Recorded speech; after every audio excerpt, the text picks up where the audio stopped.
Alrighty, folks, welcome to East Chattanooga. We had a good time so far? Yeah. Yeesh. Like 12 of you. Well, hopefully we'll have a better time while we're here at East Chattanooga. Y'all keep on coming down if you want to. We got plenty of room. Y'all just keep on coming down. And once again, welcome to East Chattanooga, folks. This is also the end of our line. Matter of fact, there it is. Heading off all the way to the hillside.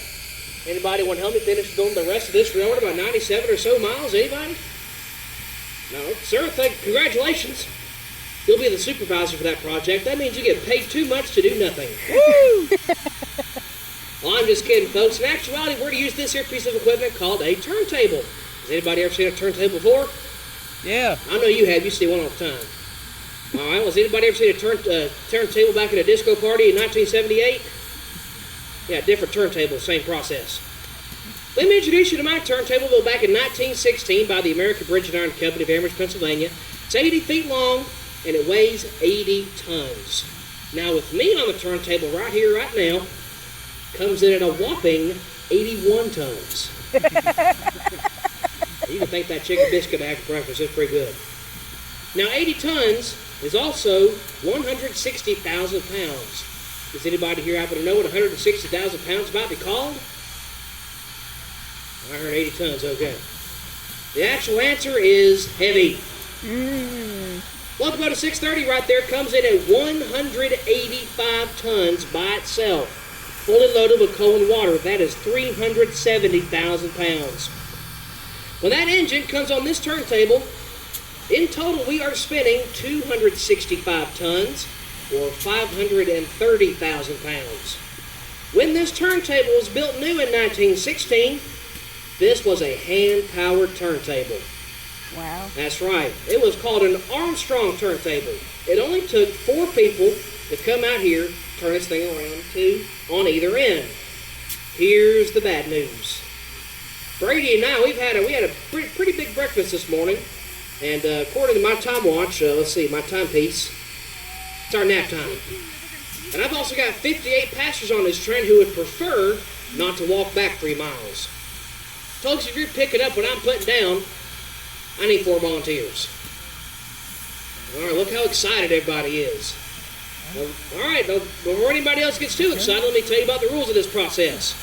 Number 1 is you got to be an adult. Number 2, if I don't get enough volunteers, I'll start picking people. And number 3, if you try to volunteer the person standing next to you, you've only volunteered yourself. So I'm going to take you, Avery, right there, if you didn't listen to rule number 3. All right, and you already deal with a hand-powered turntable, your railroad. I need 3 more. I'm going to take 2, I need 3, give me 1 more. I'm going to take Yosemite Sam right over there. 1, I need my 4 volunteers hands in the air so I can see you. All right, 1, 2, 3, and 4. Congratulations. You'll be providing emotional and moral support to the strongest man in the world. Facts, that is Brady right there. Brady! 6 people. That was the best applause he's ever received. Folks, he is so strong, in fact, he can turn 265 tons with 1 finger. What finger will we use, Brady? Oh. Isn't that your nose-picking finger? Yeah? Ugh. What do y'all think he's going to do with that nose-picking finger? All right, there it is. I heard a couple people say he's going to push a button. In that gray cabin right there, underneath it, is a 25 horsepower electric motor, and that is what we're going to use to spin the weight of this here locomotive. Now, don't worry about me or Brady standing on this all-steel electrified turntable because electricity cannot go through a bad conductor.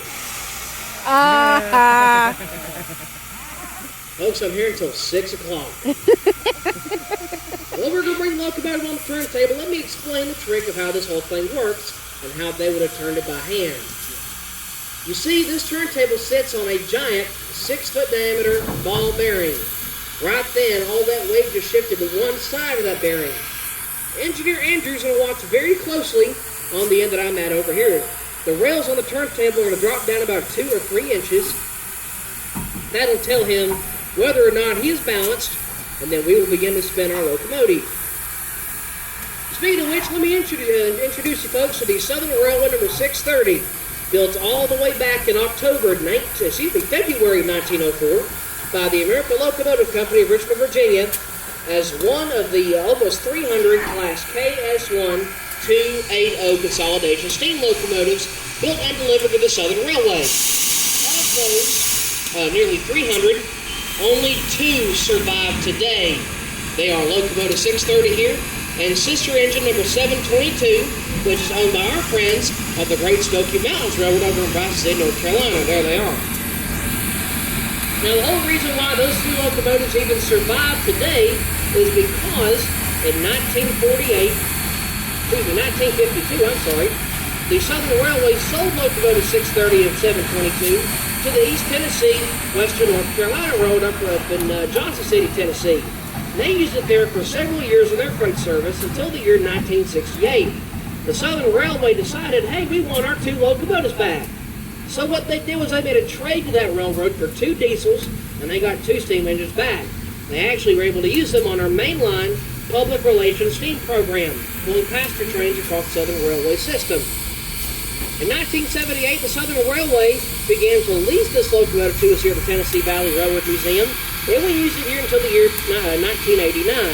In 1999, Norfolk Southern Corporation donated this locomotive to us, and 12 years and $750,000 later, locomotive 630 became one of our very first Southern Railway steam locomotives in the 21st century to run at the museum.